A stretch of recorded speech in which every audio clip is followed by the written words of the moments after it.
Le vent salé de la Méditerranée fouettait le visage de Manon comme une gifle impitoyable. Tandis qu'Emma, les lèvres tremblantes, murmurait « Je ne peux pas. Je ne suis pas comme ça. » Mais dans l'ombre des pins parasols de la Costa Brava, leurs mains s'étaient déjà entrelacées, scellant un secret que ni l'une ni l'autre n'osait nommer. Et soudain, sous la lune qui perçait les nuages d'orage, Emma s'effondra en sanglots, tirant Manon dans une étreinte qui hurlait ce que les mots refusaient d'avouer, une nuit où tout basculait. Irrémédiablement. Manon avait fui Paris comme on fuit un amant trop possessif, laissant derrière elle les boulevards encombrés et les cafés où les souvenirs s'attardaient comme la fumée d'une Gauloise mal éteinte.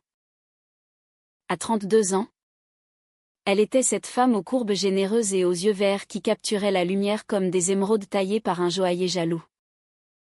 Photographe de profession, elle avait toujours préféré le chaos des voyages aux routines étouffantes de la capitale. Cette fois, c'était l'Espagne qui l'appelait, non pas les fêtes effrénées de Barcelone, mais la Costa Brava.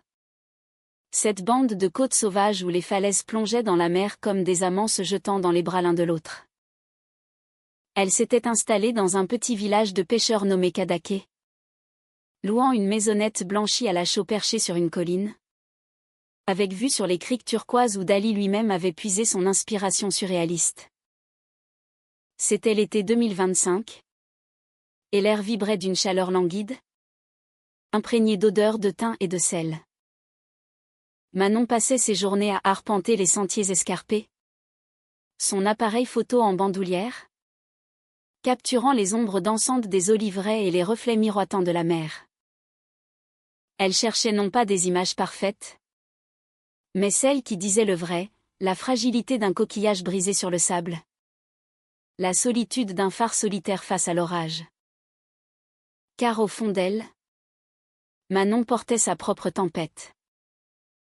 Il y a 2 ans, son cœur avait été piétiné par une rupture brutale avec une galeriste parisienne, une femme aux mots acérés comme des lames.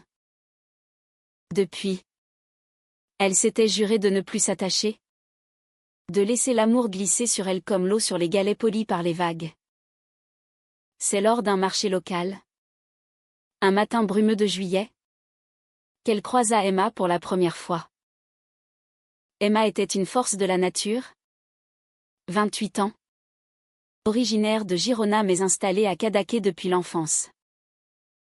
Avec ses cheveux noirs coupés courts qui encadraient un visage au trait méditerranéen pommette haute, peau olive hâlée par le soleil implacable, et des yeux bruns qui pétillaient comme du vin rouge versé sous une chandelle, elle tenait un étal de bijoux artisanaux. Des colliers en argent tressé, des boucles d'oreilles inspirées des motifs morts, fabriquées de ses mains calleuses mais délicates.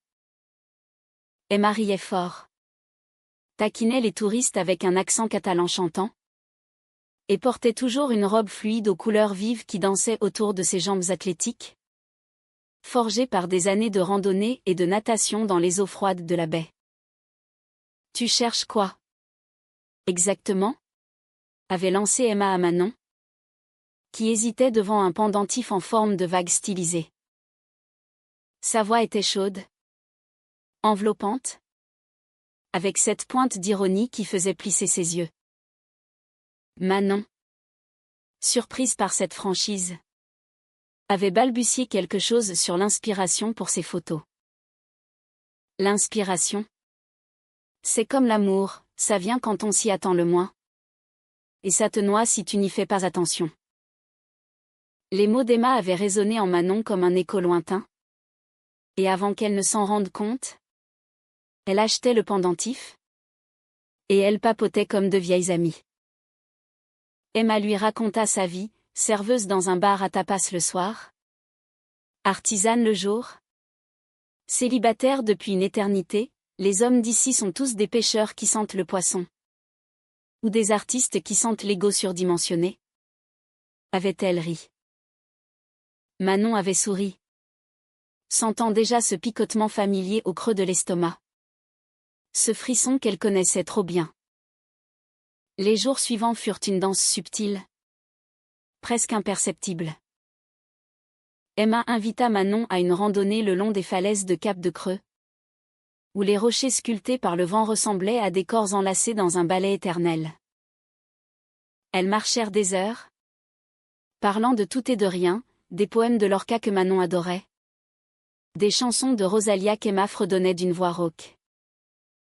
À un moment, alors qu'elles s'arrêtaient pour boire à une source cachée, leurs épaules se frôlèrent, et Manon sentit le corps d'Emma se raidir imperceptiblement. « Désolée. Je suis maladroite » murmura Emma. Mais ses joues rosirent sous le hâle. Manon rit pour dissiper la tension. Mais intérieurement, elle se promit de ne pas insister. Emma avait été claire, elle sortait avec un certain Ravière, un mécanicien du village, un type solide mais fade, qui l'emmenait danser les samedis soirs au son des guitares flamencas. Pourtant, les invitations se multiplièrent. Un dîner improvisé sur la terrasse de la maison de Manon, où elles partagèrent une paella maison arrosée de sangria maison. « Ne me dis pas que tu n'as jamais cuisiné avec des crevettes fraîches pêchées ce matin » s'exclama Emma en brandissant une poêle. Les rires fusaient. Les regards s'attardaient un peu trop longtemps. Manon photographiait Emma en train de remuer la sauce, capturant la sueur perlant sur sa nuque, la façon dont une mèche rebelle collait à sa tempe. « Tu me rends photogénique » plaisanta Emma. Mais il y avait une vulnérabilité dans sa voix. Une fêlure que Manon percevait comme un appel muet. La nuit du basculement arriva un jeudi pluvieux, inhabituel pour la saison. Le village était enveloppé d'un voile gris, et les rues pavées luisaient comme des miroirs brisés. Emma débarqua chez Manon sans prévenir. Trempée jusqu'aux os, son chemisier bleu nuit collé à sa peau, révélant les contours de son corps avec une impudeur involontaire. Ravière. Il m'a trompée. Avec cette salope de touriste suédoise qui loue la villa en haut de la colline. Sa voix se brisa. Et elle s'effondra sur le canapé, les poings serrés. Manon, le cœur battant, s'assit à côté d'elle, posant une main hésitante sur son épaule. Viens. Je vais te faire un thé. Ou un cognac? Plutôt. On est en Espagne? Après tout. Elles burent en silence d'abord, le liquide ambré réchauffant leurs veines comme un feu de cheminée. Puis les mots jaillirent. Un torrent. Emma parla de sa vie. De la pression de sa famille catholique qui l'avait élevée à être la bonne fille. Celle qui épouserait un brave garçon et fonderait une famille. J'ai toujours su que quelque chose clochait. Tu sais, avec les hommes, c'est mécanique. Pas de feu.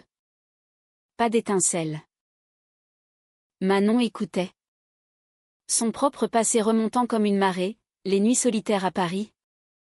Les amours fugaces avec des femmes qui laissaient des cicatrices plus que des souvenirs. Et toi? Manon? Pourquoi une Parisienne comme toi atterrit dans notre coin perdu? Demanda Emma. Ses yeux brillants de larmes et d'alcool. Manon hésita. Puis se lança, pour guérir. Pour trouver un endroit où je peux être moi. Sans masque. Leurs regards se croisèrent. Et l'air se chargea d'électricité. Emma se pencha en avant, comme attirée par un aimant invisible. Et leurs lèvres se frôlèrent un effleurement d'abord, timide, puis vorace. Manon sentit le goût du sel et du cognac sur la bouche d'Emma. Le tremblement de son corps contre le sien. Elles s'embrassèrent comme si le monde allait s'effondrer. Les mains d'Emma glissant dans les cheveux de Manon, tirant doucement pour approfondir le baiser. Je ne suis pas comme ça. Halta Emma en se reculant, les yeux écarquillés de panique. Mais Manon, Le cœur en feu. Murmura, et si tu l'étais? Juste pour cette nuit? La pluie redoubla dehors, martelant les tuiles comme un tambour de guerre. Elles se déshabillèrent lentement, pièce par pièce, dans la lumière tamisée d'une lampe à huile. Le corps d'Emma était une carte au trésor, épaules larges d'athlète, seins fermes aux tétons sombres, ventre plat marqué d'une fine cicatrice d'appendicite, un souvenir d'adolescence rebelle. Manon.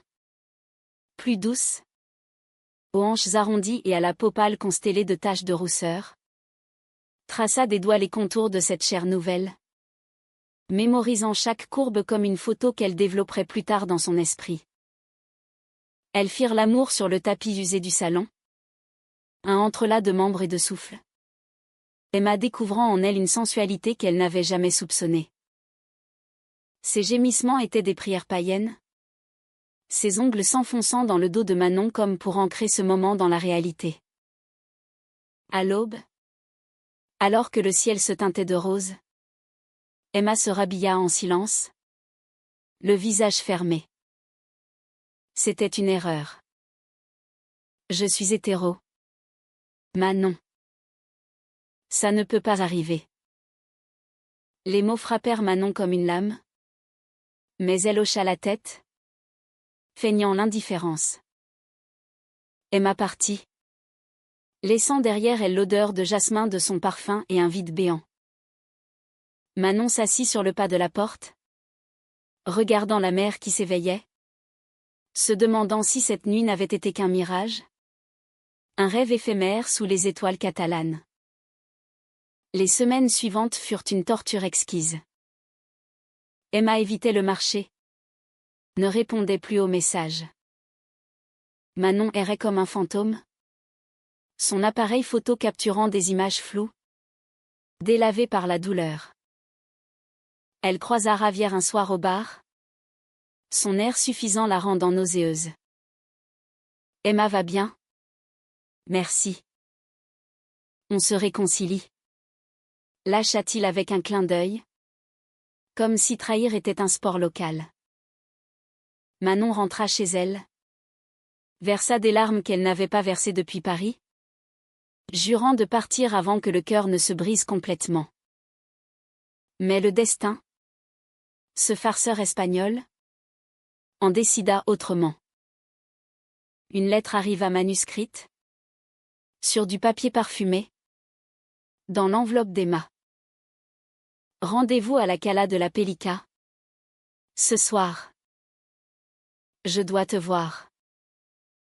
Le cœur de Manon s'emballa. La Cala de la Pellica était une crique secrète, accessible seulement par un sentier escarpé. Un lieu de légendes amoureuses où les amants se murmuraient des serments au creux des rochers. Elle y alla, le soleil couchant peignant la mer en feu. Emma l'attendait, assise sur un rocher, les pieds dans l'eau. Elle portait une simple chemise blanche, les manches retroussées, ses cheveux ébouriffés par le vent.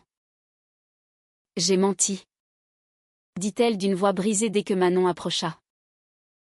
Pas sur Ravière sur moi. Cette nuit. Elle m'a tout changé. Je ne peux pas arrêter de penser à toi. À nous. Mais j'ai peur.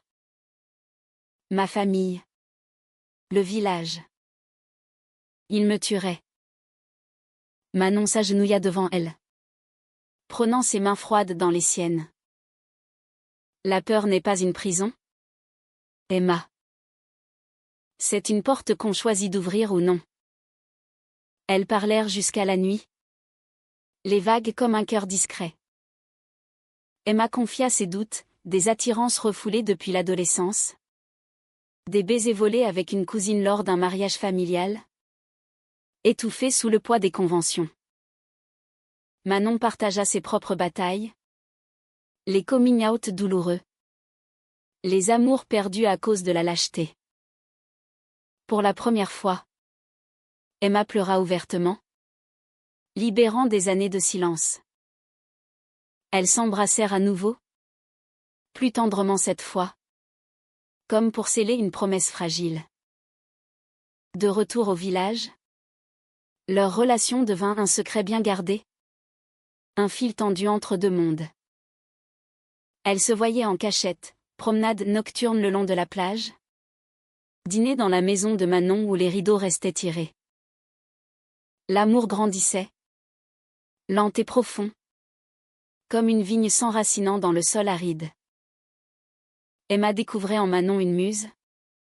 Posant pour des portraits intimes où son corps nu se fondait avec les drapés de lin blanc.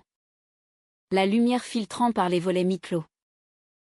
Tu me fais me sentir vivante, murmurait-elle. Ses doigts traçant les tatouages discrets sur l'épaule de Manon une encre. Symbole d'ancrage après tant de tempêtes. Pourtant, les ombres planaient. Ravière, sentant le vent tourner, devint suspicieux. Il harcelait Emma de questions. Fouillait son téléphone. L'accusant de froideur. Tu changes. C'est à cause de cette Française? Grognait-il lors de leur dispute publique. Au bar où tout le village épiait. Emma niait. Mais la culpabilité l'arrangeait. Sa mère, une veuve pieuse aux mains noueuses de travaux domestiques, remarqua son air absent. Ma fille. Dieu voit tout. Ne te perds pas dans les péchés de la chair. Les mots pesaient comme des chaînes. Un soir doux. La tempête éclata non pas celle du ciel, mais celle des cœurs. Manon organisait une petite exposition de ses photos dans une galerie improvisée du village. Un hangar reconverti près du port. Elle y présentait ses œuvres de la Costa Brava, dont plusieurs portraits d'Emma, anonymes, mais reconnaissables pour qui savait voir. La foule était modeste, touristes curieux, artistes locaux. Et bien sûr, Ravière, qui s'était invité par jalousie. Quand il reconnut Emma sur une photo où elle riait, tête rejetée en arrière, le regard tourné vers un horizon invisible, son visage se décomposa. C'est quoi ce bordel, hurla-t-il, attirant tous les regards. Il arracha la photo du mur, la brandissant comme une preuve accablante. Emma, arrivée en retard, se figea dans l'entrée. Ravière, arrête. Mais il était lancé. Sa voix tonnant comme un coup de tonnerre, tu couches avec elle? C'est ça? Cette lesbienne parisienne qui te monte la tête? Le mot résonna, chargé de venin. Et le silence qui suivit fut assourdissant. Les murmures s'élevèrent. Les regards se tournèrent vers Manon, qui se tenait droite, le menton haut, mais le cœur en miettes. Emma blêmit. Ses yeux passant de Ravière à Manon en un éclair de panique. Ce n'est pas. Je ne. Balbutia-t-elle. Mais les mots s'étranglèrent dans sa gorge. Ravière ricana. Amère, je le savais. T'es qu'une traînée qui se cherche des excuses. Il partit en claquant la porte, laissant derrière lui un sillage de honte. La galerie se vida lentement. Les invités fuyant l'embarras comme on fuit une peste. Manon s'approcha d'Emma, tendant la main. Mais celle-ci recula, les larmes coulant sur ses joues. Je t'avais prévenu. C'est trop. Tout est trop. Cette nuit-là, Emma disparut.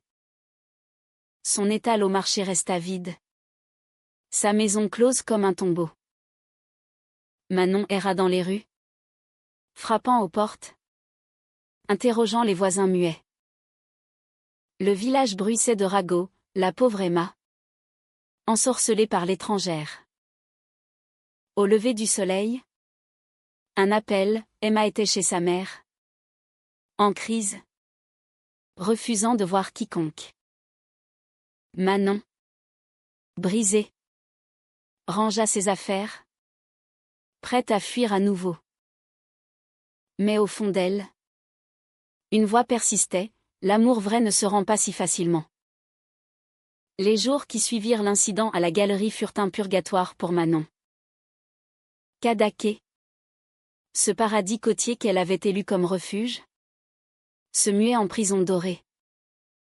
Les regards obliques des villageois la suivaient comme des ombres, la boulangère qui servait son pain avec une moue pincée, le pêcheur qui détournait les yeux quand elle passait près du port.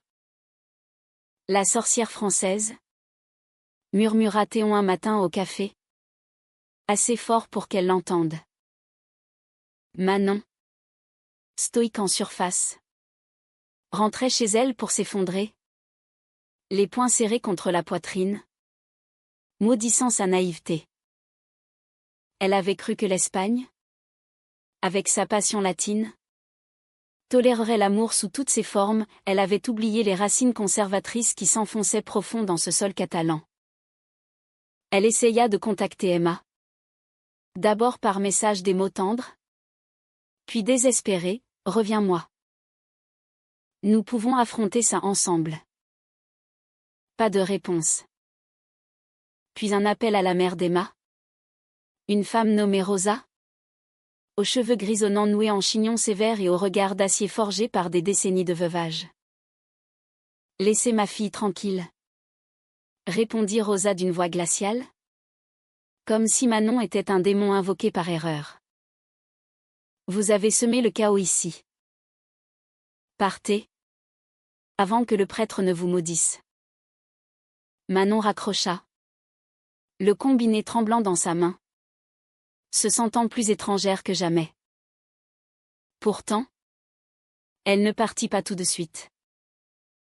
Une partie d'elle, cette partie romantique, imprégnée des romans de Colette qu'elle dévorait adolescente, refusait d'abandonner.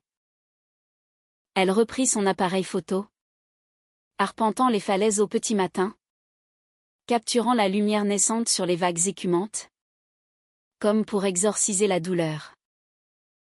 Dans l'objectif, elle revoyait Emma, son rire cascadant comme une fontaine, la courbe de son cou quand elle penchait la tête pour embrasser. Ces images n'étaient pas seulement des souvenirs, elles étaient des armes contre l'oubli. De l'autre côté du village, Emma sombrait dans un abîme de contradictions. Chez sa mère, dans la maison étroite aux murs blanchis et au sein veillant du manteau de la cheminée, elle feignait la repentance. Rosa l'avait emmenée à Confesse, où le prêtre, un vieillard aux mains noueuses, avait murmuré des absolutions tièdes, le diable prend les formes les plus douces. Ma fille, résiste.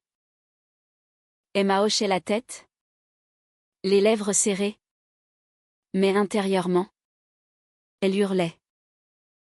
Chaque nuit, seule dans sa chambre d'enfant, poster fané de Madonna et de plages californiennes, elle revivait la nuit avec Manon, la chaleur de sa peau, le goût de ses lèvres, la façon dont son corps s'était ouvert comme une fleur au soleil. C'était la première fois qu'elle se sentait entière, désirée pour ce qu'elle était vraiment, pas pour le rôle qu'on lui imposait. Ravière revint, bien sûr, avec des fleurs fanées et des promesses vides. On oublie tout. Mis à mort. C'était une passade? Cette Française t'a embrouillé. Il la serra contre lui. Maladroit.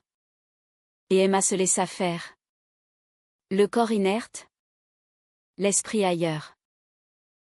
Mais au matin, quand il ronflait, elle se levait pour fixer la mer par la fenêtre, imaginant Manon marchant sur le sable, son appareil en main. La culpabilité la dévorait, elle avait trahi Manon en fuyant, trahi sa famille en aimant, trahi elle-même en mentant. Je suis hétéro, se répétait-elle comme un mantra. Mais les mots sonnaient faux. Écho d'une vie qu'elle ne voulait plus. Le point de rupture survint un dimanche, Lors de la fête du village, la Festa Major de Cadaqués. Avec ses processions, ses danses sardanes et ses feux d'artifice illuminant la baie. Rosa insista pour qu'Emma y aille. Pour montrer que tout va bien. Que la famille est unie. Vêtue d'une robe traditionnelle catalane, brodée de fleurs rouges, Emma se joignit à la ronde. Sa main dans celle de Ravière, feignant le sourire. La musique des coblas emplissait l'air. Un tourbillon de castagnettes et de flûtes. Mais pour elle, c'était une cacophonie assourdissante. Et là, au bord de la place, elle la vit, Manon, élégante dans une jupe fluide et un chemisier de lin, discutant avec un groupe d'artistes locaux. Leurs yeux se croisèrent à travers la foule. Et le monde s'arrêta. Emma trébucha dans la danse, libérant la main de Ravière. Elle traversa la place comme une somnambule, ignorant les murmures, jusqu'à se planter devant Manon. « Il faut qu'on parle », dit-elle d'une voix étouffée. Manon, surprise mais composée, hocha la tête. Elles s'éloignèrent vers le port, où les bateaux se balançaient doucement sous les guirlandes lumineuses. Là, adossée à un muret de pierre, Emma craqua. « Je suis désolée. J'ai eu peur. Peur de tout perdre. Mais sans toi, je perds déjà tout. » Les mots se bousculaient. Un torrent de confessions, les nuits blanches. Les rêves où Manon l'appelait. La haine envers Ravière qui n'était qu'un fantôme de ce qu'elle désirait vraiment. Manon l'écouta. Les larmes aux yeux. Puis la prit dans ses bras. « Tu n'as rien à perdre que tu ne puisses regagner. Mais il faut choisir. Emma. Choisir qui tu es. » Elles s'embrassèrent là. Sous les étoiles. Un baiser salé par les larmes et la brise marine. Ignorant les regards curieux des pêcheurs attardés. Ravière les surprit. Bien sûr. Il surgit de l'ombre. Le visage tordu de rage. « Espèce de salope » cracha-t-il, avançant la main levée. Manon se plaça devant Emma. Mais celle-ci le repoussa d'un geste ferme. « C'est fini. Ravière. Fini depuis longtemps. Va-t'en. » La bagarre fut brève mais violente. Ravière attrapa Emma par le bras, la secouant comme un chiffon, hurlant des insanités sur l'honneur et la trahison. Les villageois accoururent, formant un cercle. Rosa en tête avec un chapelet entre les doigts. « Laissez-la » cria Manon, griffant le poignet de Ravière jusqu'au sang. « Pas beaucoup.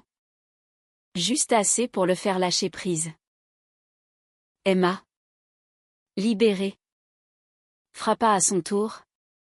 Un coup de poing maladroit mais chargé de toute sa frustration accumulée. Ravière recula, sonnait, puis s'enfuit en titubant, jurant de se venger. Rosa s'avança, le visage livide. « Que as-tu fait, ma fille ?» devant tout le monde. Sa voix se brisa. Mélange de dégoût et de chagrin. Emma, le souffle court, affronta son regard. « Maman, je t'aime. Mais je ne peux plus vivre un mensonge. Manon. C'est elle. C'est avec elle que je suis moi. » Le silence qui suivit fut plus assourdissant que les feux d'artifice qui explosaient au loin. Rosa tourna les talons. Rosa, les épaules voûtées, murmurant une prière inaudible. Cette nuit-là, Emma déménagea chez Manon. Un sac à dos sur l'épaule. Rien d'autre. Elles firent l'amour avec une urgence nouvelle. Comme pour effacer les blessures. leur corps se mouvant en rythme avec la houle invisible de la mer. Je te choisis, chuchota Emma contre la peau de Manon. Et ces mots étaient une déclaration de guerre autant qu'un serment d'amour. Mais la paix fut éphémère. Ravière, rongé par l'humiliation, ourdit sa revanche. Il contacta des amis, répandit des rumeurs vicieuses. Manon était une séductrice professionnelle, venue ruiner des familles. Emma, une possédée par des vices parisiens. Le harcèlement commença, appels anonymes la nuit. Graffiti sur la porte de Manon, PD dehors, en lettres rouges irrégulières. Rosa, blessée dans sa fierté, coupa les ponts, refusant même de répondre aux lettres suppliantes d'Emma. « Tu n'es plus ma fille », écrivit-elle dans une missive glaciale, qui lacéra le cœur d'Emma comme un poignard. Manon, pragmatique, proposa de partir. Allons à Barcelone ou à Madrid. Loin d'ici, où personne ne nous jugera. Mais Emma hésitait, attachée à ses racines comme une vigne à son tuteur. Et si je fuis encore? Je deviendrai quoi? Une lâche éternelle? Les disputes s'allumèrent. Vives mais passionnées. Comme des orages d'été, Manon accusait Emma de s'accrocher à un passé toxique.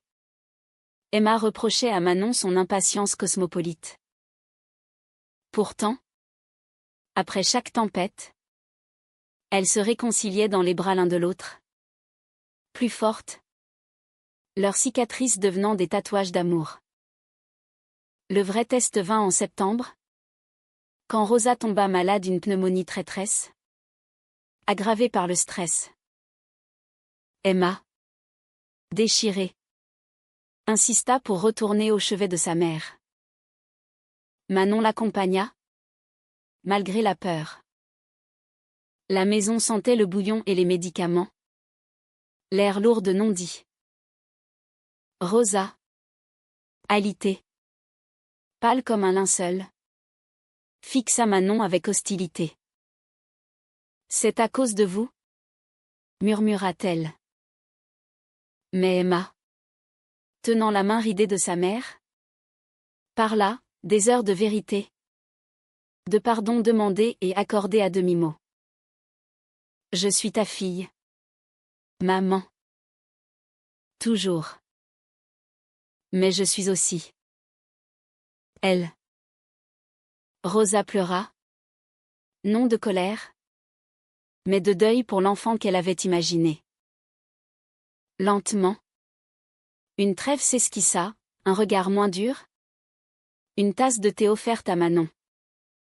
Ravière, lui, frappa plus bas. Il vola des photos intimes d'Emma prises lors d'une escapade à la Cala, où elle s'était baignée nue sous la lune et les envoya anonymement à la famille élargie. Au prêtre, même à la presse locale d'un petit journal de Girona.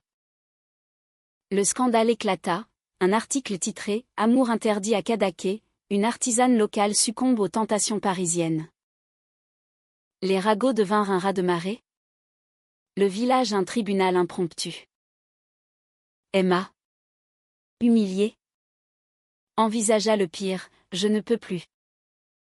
C'est trop sale. » Manon, furieuse, porta plainte pour diffamation, mobilisant un avocat de Barcelone. Mais au-delà de la loi, c'était le cœur qu'il fallait guérir. Elle organisa une confrontation, une lettre ouverte, publiée sur les réseaux sociaux, où elles racontaient leur histoire non pas comme un scandale, mais comme un témoignage d'amour pur, humain, universel. L'amour n'a pas de genre, pas de frontières. Il a seulement le courage de s'affirmer. Les réactions furent mitigées, certains villageois, touchés, envoyèrent des messages de soutien, d'autres crachèrent leur bile. Mais pour Emma, ce fut une révélation, voir Manon se battre pour elle, sans peur, lui redonna force. Pourtant, la trahison finale guettait. Un soir d'octobre, alors que les feuilles des vignes jaunissaient, Emma reçut un appel de Ravière. Viens me voir. On discute. Pour clore ça proprement. Curiosité ou masochisme? Elle y alla seule, contre l'avis de Manon. Au bar désert, Ravière l'attendait, un verre à la main, l'air repentant. Je t'aimais. Tu sais. Vraiment. Les mots étaient doux, sirupeux. Puis, dans un geste calculé, il l'embrassa, un baiser forcé, brutal, qu'Emma repoussa avec dégoût. Mais il avait prévu le coup, un ami caché prit une photo, truquée pour faire croire à une réconciliation passionnée. L'image circula le lendemain, envoyée à Manon avec un message: elle est revenue à moi. Laisse tomber. Le monde de Manon s'effondra. Elle confronta Emma, les yeux fous de douleur. Comment as-tu pu? Après tout. Emma, horrifiée, jura la vérité, montra les bleus sur son bras, pleura sa naïveté. Mais la graine du doute était plantée. Et si c'était vrai? Si tu doutais encore, murmura Manon, la voix brisée. La nuit fut un champ de bataille, cris, silence, accusations lancées comme des flèches. À l'aube, Emma partit. Non pas vers Ravière, mais vers la mer, une marche solitaire sur la plage, pour réfléchir. Manon, seule, rangea les photos, prépara son départ. Paris l'appelait à nouveau, avec ses lumières impersonnelles. Mais au fond, elle savait, cet amour, malgré les épines, valait la peine. L'automne enveloppa la Costa Brava d'un manteau mélancolique, les vents du nord charriant des pluies fines qui transformaient les sentiers en ruisseaux boueux. Manon errait comme une âme en peine, son appareil photo abandonné sur une étagère, couvert de poussière. La trahison réelle ou fabriquée avait creusé un fossé entre elle et Emma. Un abîme où les mots se noyaient avant d'atteindre l'autre rive. Elle passait ses soirées à relire les anciens messages, ces échanges fiévreux où Emma promettait l'éternité, avec toi. Je suis libre. Libre, se moquait Manon intérieurement. L'amour n'était-il qu'une cage dorée, aux barreaux forgés par les peurs et les mensonges? Emma, de son côté, avait trouvé refuge chez une tante compatissante à Figueres, à 1 heure de route, loin des yeux du village. La maison de tante Carmen était un havre bohème, mur tapissé de tissus indiens, encens brûlant en permanence, et un charreau nommé Dali qui ronronnait sur les genoux comme un oracle. Carmen, une veuve excentrique aux boucles argentées et aux robes gitanes, avait toujours su pour Emma. L'amour, ma chérie, c'est comme le flamenco, il faut du feu dans les veines, et des larmes dans les yeux pour qu'il soit vrai. Elle écoutait les confessions d'Emma sans juger, lui servant du thé à la menthe et des conseils saupoudrés de sagesse populaire. Mais Emma bouillonnait. La photo truquée avait fait le tour du village, et avec elle, une vague de compassion hypocrite. Rosa, encore faible de sa maladie, avait rouvert la porte, murmurant: reviens, on oubliera. Ravière est un bon parti. Les mots étaient un poison lent, ravivant les doutes enfouis. Et Manon? Emma avait tenté de s'expliquer par lettres des pages froissées, tachées d'encre et de larmes, c'était un piège. Je t'aime. Crois-moi. Laisse-moi te prouver. Pas de réponse. Le silence de Manon était une sentence, plus cruelle que n'importe quel cri. Pourtant, Emma refusait de capituler. Elle se lança dans une quête de rédemption personnelle, des ateliers d'écriture à Girona, où elle consignait ses tourments en poèmes crus, inspirés des vers de Federica Montseny, cette anarchiste catalane qui avait osé aimer au grand jour. Mon corps est un champ de bataille, où deux armées s'affrontent, celle du désir et celle du devoir, écrivit-elle un soir, le stylo tremblant.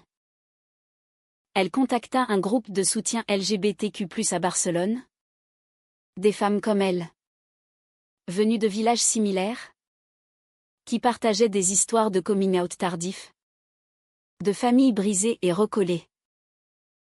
Tu n'es pas seule, lui dirent-elles lors d'une visioconférence. Leurs visages pixelsés mais chaleureux. Ces connexions la revigorèrent, lui redonnant un aperçu de la femme qu'elle pouvait devenir, forte, assumée, aimante. De retour à Cadaqués pour une visite éclair récupérer ses outils d'artisane, Emma croisa Javier au marché. Il arborait un sourire carnassier, une bière à la main. T'es revenu ramper, ricana-t-il. La colère d'Emma jaillit comme une geyser, elle lui cracha au visage toute la vérité. Sa voix résonnant sur la place. Tu m'as volé ma dignité. Mais tu ne voleras pas mon cœur. Manon est 1000 fois la femme que tu ne seras jamais. Les passants s'arrêtèrent, certains hochant la tête en signe d'approbation discrète. Javier, rouge de fureur, leva la main. Mais un oncle d'Emma intervint, le repoussant. Pour la première fois, Emma sentit le vent tourner, le village, lassé des drames, commençait à murmurer contre le tyran. Manon, elle, sombra dans une routine anesthésiante. Elle accepta un contrat freelance pour un magazine parisien des photos de la vendange en Catalogne, ce qui l'obligea à voyager. Les vignobles de Priorat, avec leurs cèpes noueux et leurs grappes pourpres, étaient un baume temporaire, la terre généreuse, le vin coulant comme du sang vital. Mais chaque soir, dans les hôtels modestes, elle appelait Paris, non pour rentrer, mais pour parler à une amie galeriste. Confiance et doute. L'amour n'est pas une photo qu'on développe. Manon. C'est un négatif, il faut de l'obscurité pour révéler la lumière. Les mots la hantaient. Mais le doute persistait. Et si Emma n'était qu'une passade? Un feu de paille allumé par la solitude? Le destin, capricieux comme une gitane, les réunit lors de la vendange. Manon photographiait les vendangeuses femmes robustes au foulard coloré, riant malgré la boue jusqu'aux genoux quand elle la vit, Emma. Parmi elles, les mains tachées de jus de raisin, un panier sur l'épaule. Elle avait rejoint l'équipe pour se changer les idées, pour sentir la terre sous ses ongles, ancrer son âme flottante. Leurs regards se croisèrent au-dessus des vignes, et le temps suspendit son vol. Emma lâcha son panier, les grappes roulant au sol comme des joyaux perdus. Manon. Elles s'éloignèrent vers un bosquet d'oliviers, à l'abri des curieux. Les mots se bousculèrent, excuses, explications, promesses. Emma montra les bleus fanés, raconta la confrontation avec Javier, sa thérapie naissante. J'ai compris, la trahison n'était pas la mienne, mais celle du monde qui nous force à choisir. Je te choisis. Toi. Pour de bon. Manon, émue, pleura des larmes libératrices, salées comme la mer. Elles s'embrassèrent là. Au milieu des olives noires. Le soleil filtrant à travers les feuilles comme une bénédiction païenne. De retour à Cadaqués. Elles reconstruisirent. Brique par brique. Manon rouvrit son studio. Intégrant Emma comme muse et collaboratrice, des bijoux photographiés en portraits érotiques. Où l'argent rencontrait la chair dans une danse sensuelle. Emma, enhardie, affronta Rosa lors d'un dîner tendu. Maman, je ne te demande pas d'approuver. Juste d'aimer. Rosa, adoucie par le temps et la maladie, tendit une main tremblante. Je t'aime, ma fille. Même si je ne comprends pas encore. C'était un début. Fragile comme une pousse printanière. Mais le Cao guettait. Tapis dans l'ombre.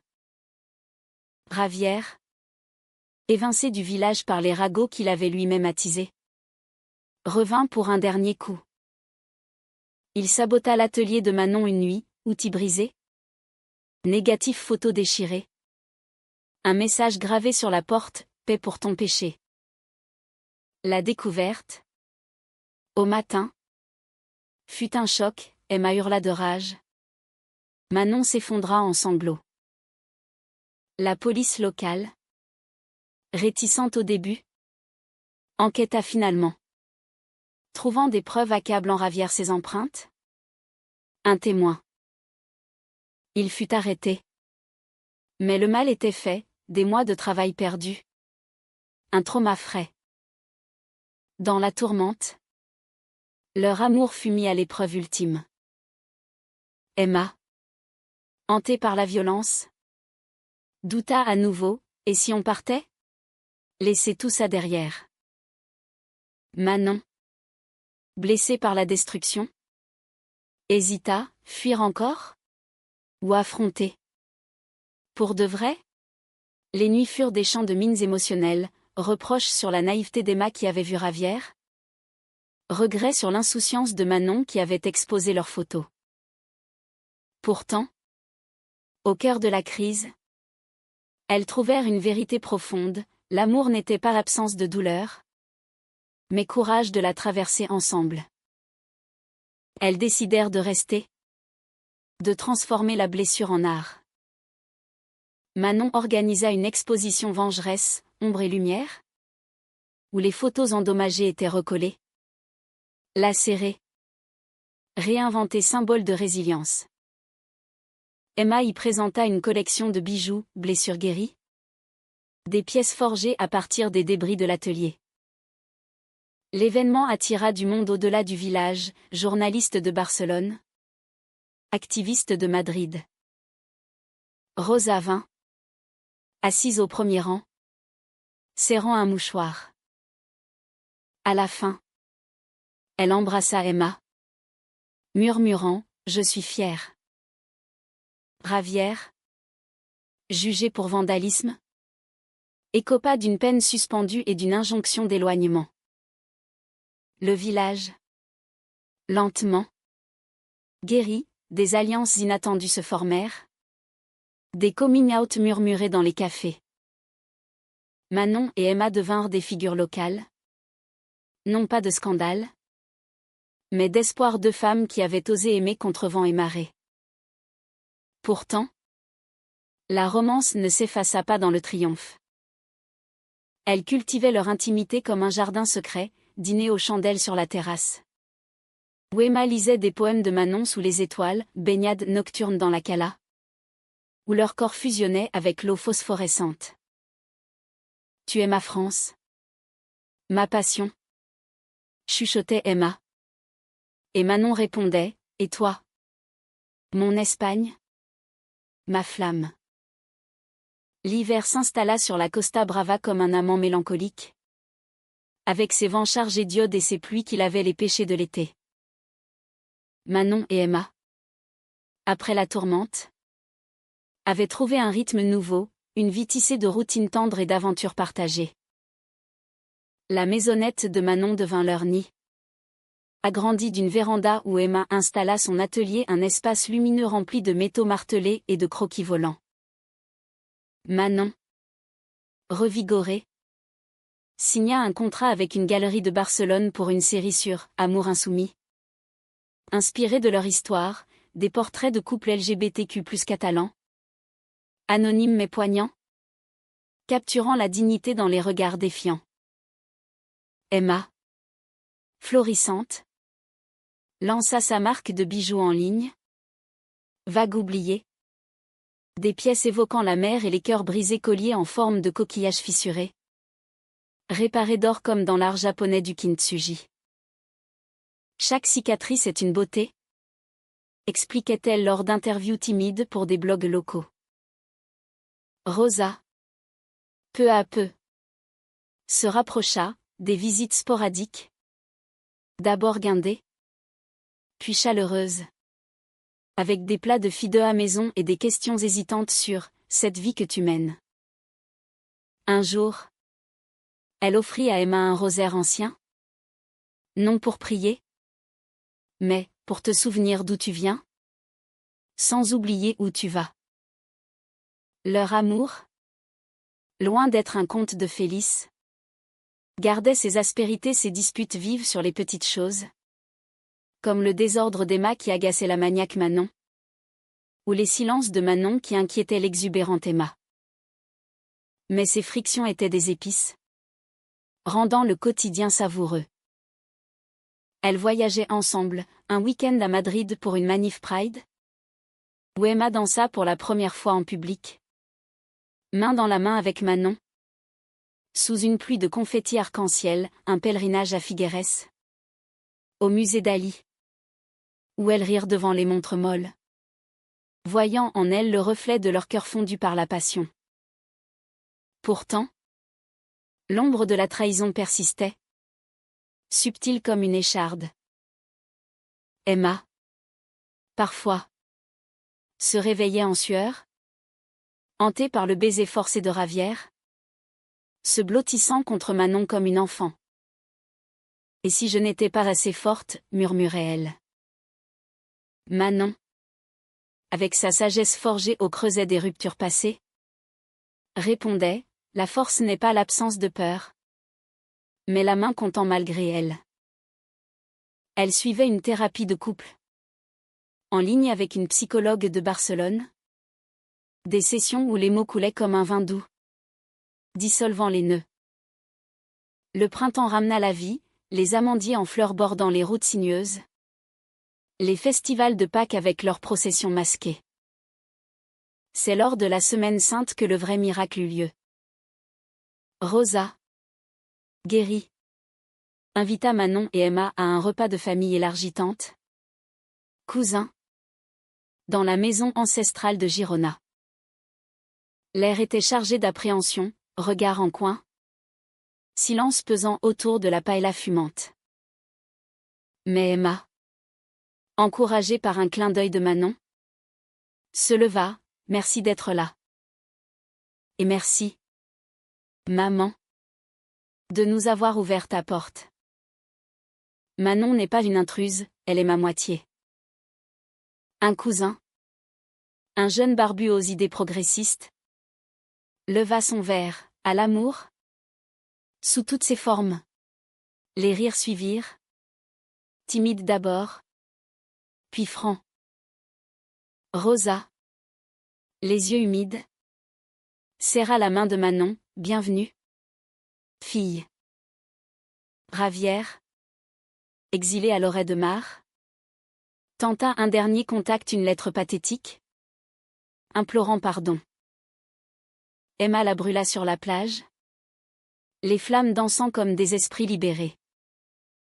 Adieu, fantôme, dit-elle, et Manon l'embrassa, scellant la fin d'un chapitre sombre. L'été revint, chaud et généreux. Et avec lui, une proposition inattendue. Une fondation artistique de Paris contacta Manon pour une résidence en Catalogne, 6 mois pour créer une exposition sur « Identité méditerranéenne ». Elle accepta, à condition d'emmener Emma. Ensemble, elles voyagèrent le long de la côte, de Collioure à Rose, photographiant et créant, Emma forgeant des pièces inspirées des paysages, Manon les immortalisant en diptyque où métal et chair se fondaient. Leur amour s'épanouit dans ces errances, nuit sous la tente près de criques secrètes, où elle faisait l'amour au son des cigales, matin paresseux dans des auberges, partageant des cafés au lait et des rêves d'avenir. Le chaos émotionnel survint lors de l'inauguration de l'exposition à Barcelone, dans une galerie moderniste du Exemple. La salle bruissait d'invités, critiques parisiens, activistes catalans, et au premier rang, Rosa, fière dans une robe noire. Les œuvres étaient un cri du cœur, une série de photos où Emma posait, nue mais puissante, ornée de bijoux comme des armures, des installations mixtes, avec des fragments de coquillages et d'argent symbolisant la reconstruction. Manon prononça un discours tremblant, cet amour, né d'une nuit de basculement, nous a enseigné que la trahison n'est pas la fin, mais le début d'une vérité plus grande. Emma, tu es ma muse, ma force, ma vie. Emma, émue aux larmes, monta sur scène. Prenant le micro, j'ai dit être hétéro. Par peur. Mais cette nuit-là, tout a basculé et je n'ai jamais été aussi moi. Manon. Épousons-nous. Ici. Maintenant. Devant le monde. Un hoquet collectif parcourut la foule. Manon. Stupéfaite. Rit à travers ses larmes, oui. 1000 fois oui. Pas de cérémonie guindée, mais un échange de vœux improvisés. Des anneaux en argent forgés par Emma elle-même. Rosa applaudit la première, et la salle explosa en acclamations. Le village de Cadaqués, apprenant la nouvelle, organisa une fête surprise à leur retour, table dressée sur la plage, guitare et danse, même le prêtre bénissant les unions, au nom de l'amour divin. Ravière? Oublié. Un écho lointain. Leur fin fut humaniste. Non pas un happily ever after hollywoodien, mais une promesse ouverte, l'amour comme voyage continu, avec ses joies et ses ombres. Manon et Emma, enlacés sur la véranda au coucher du soleil, regardaient la mer infinie. Et demain, demanda Emma. Manon sourit, demain. On continue d'aimer. C'est tout ce qui compte. Dans les années qui suivirent, elles adoptèrent une petite fille d'un orphelinat de Barcelone, une Catalane de 5 ans aux yeux vifs, nommée Luna, comme la lune qui avait scellé leur première nuit. Rosa devint grand-mère gâteau, tricotant des chaussettes et racontant des contes marinés. Manon exposa à Paris. Emmenant sa famille, Emma vendit ses bijoux jusqu'en France, fusionnant leurs mondes. Et ainsi, dans le doux balancement de la Méditerranée, deux âmes une fois hétéros par mensonge, une fois fugitives par peur trouvèrent leur havre. Pas parfait, mais vrai. Humain. Éternel.